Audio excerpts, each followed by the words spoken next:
So, yeah, good morning. Criminy, it's 5:45. Um, I don't actually wake up this early. I went to sleep last night while listening to some ASMR videos and just kind of passed out a little after 9 o'clock like an old person. But then I woke up a little bit after 2, and it is 5:45 now. I spent the rest of my night/morning watching React videos because I think they're positively hysterical. And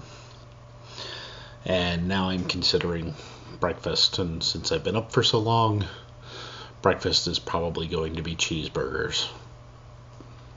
I just need to give the ground beef a little bit longer to defrost.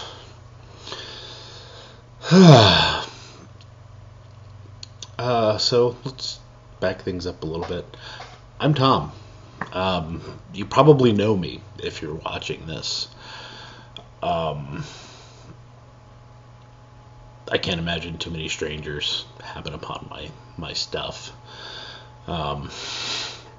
I hope that one day that will be the case, which is why I'm starting to do this. I spend a lot of time by myself and therefore get a lot of weird ideas. So I plan on sharing them with you folks.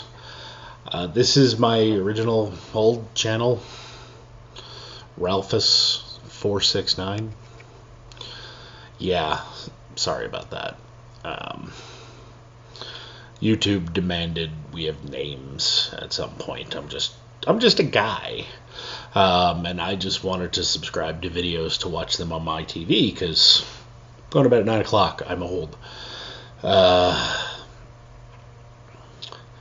need a YouTube account so I can watch silly videos on my TV. Hopefully you guys are watching this on TV. I probably look a little weird in a tiny video. I'm a big guy. I need a big screen to see all of me. Hopefully that will be the case forever either. If you're wondering where the name of that channel came from, I've been a big fan of professional wrestling for as long as I can remember, and Chris Jericho, who is kind of a crossover artist. He's in a band called Fozzy. He has a podcast. He's hosted a game show where things fell off the side of a building. Very Japanese. So I dug the few episodes that actually aired. He was doing everything in his power to try to get over, be popular, get people to like him in World Championship Wrestling when that company was still around. So he hired this guy that was on the production crew, big fat dude like myself.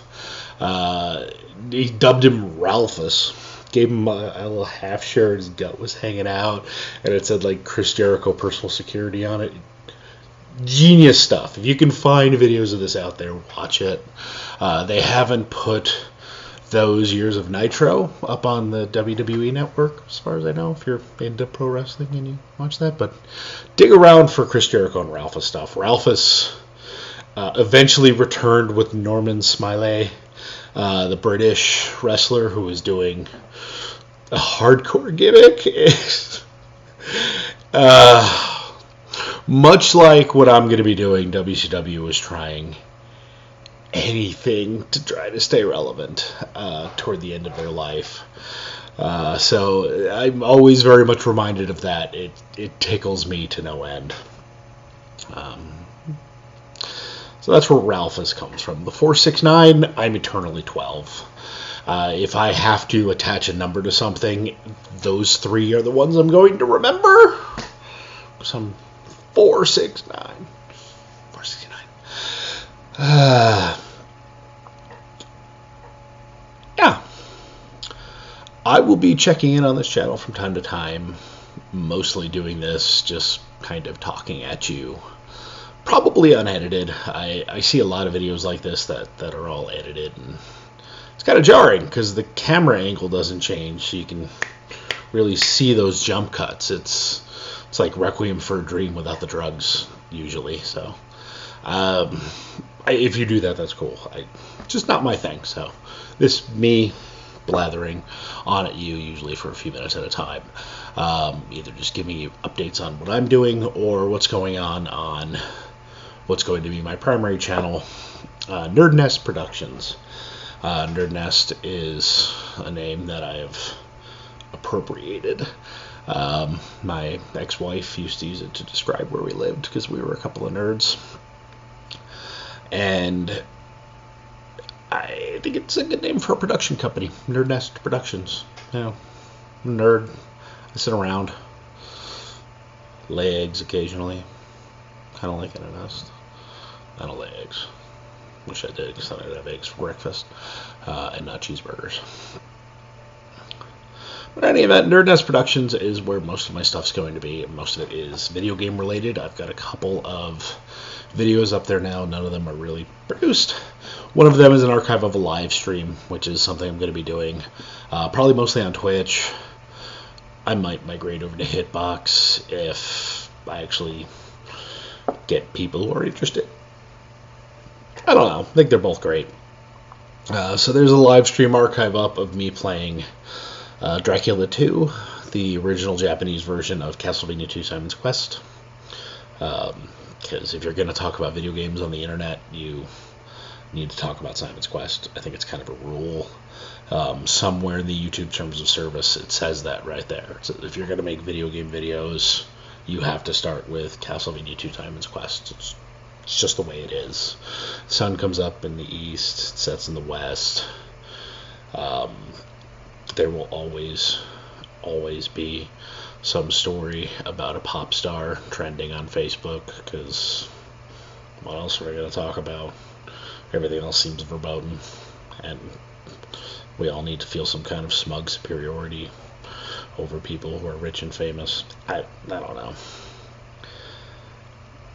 But yeah, live stream of me playing Dracula 2 for the Famicom Disk System. I really like Simon's Quest. I recognize it has its problems, and I talk about them, and I talk about kind of the context in which it came to us in the late 80s. It was an interesting time for video games.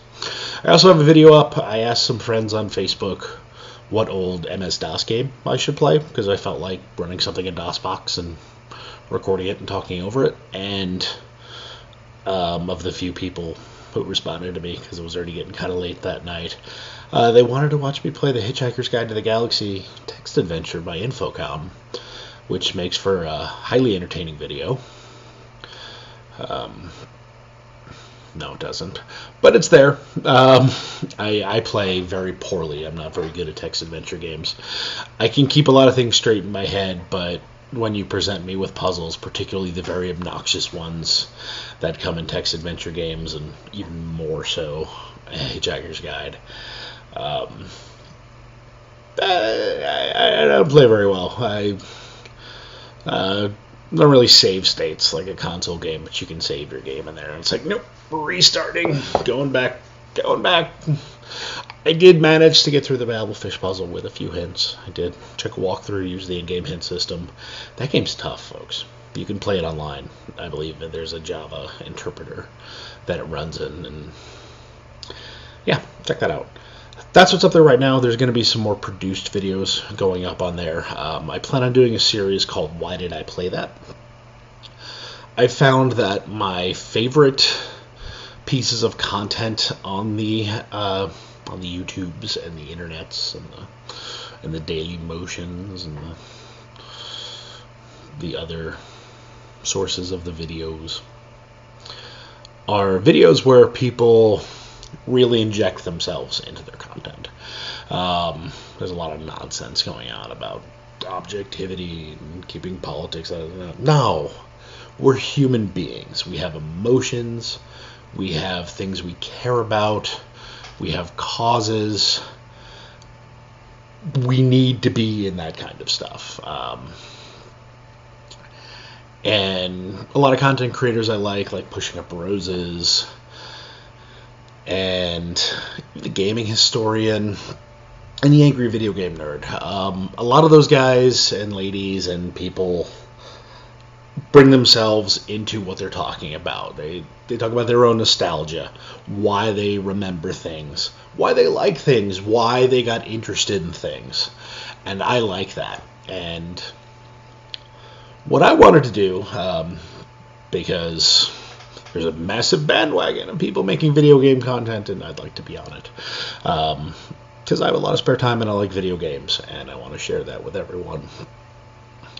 I find myself often thinking about why I did things. Why did this come to mind? Why do I know this? What encouraged me to learn about something? And looking back on my life, my birthday, Christmas, both in December, one of those was obvious.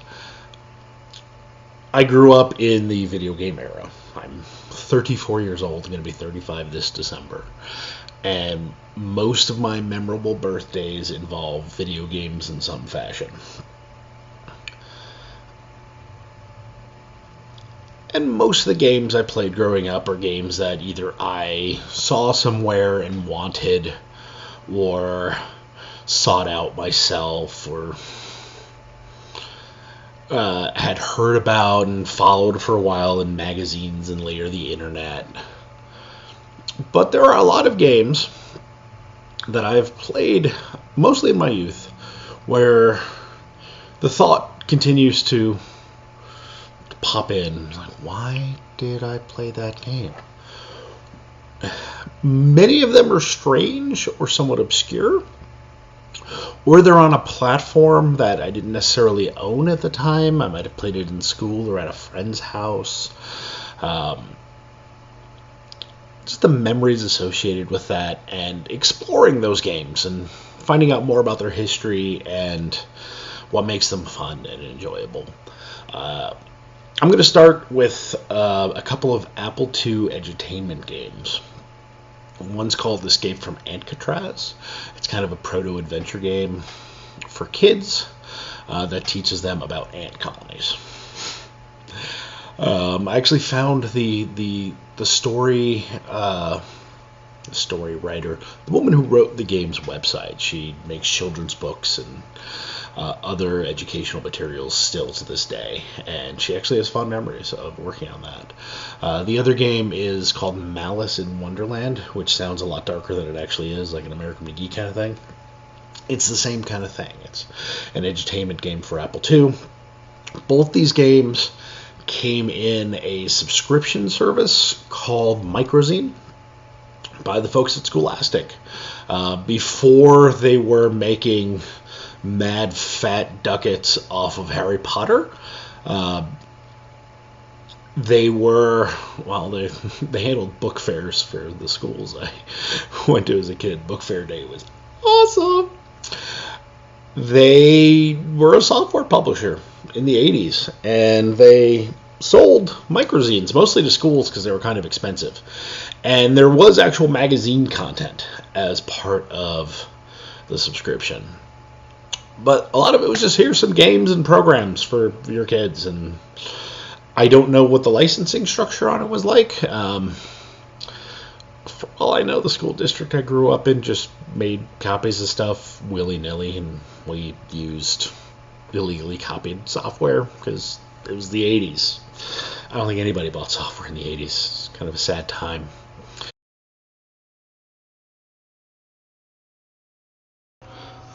Okay, my Mac Mini decided to get all judgmental and just cut me off back there. In the ensuing time, I have adjusted the screen, and I think this looks a little bit better. I look kind of like the head from 1984.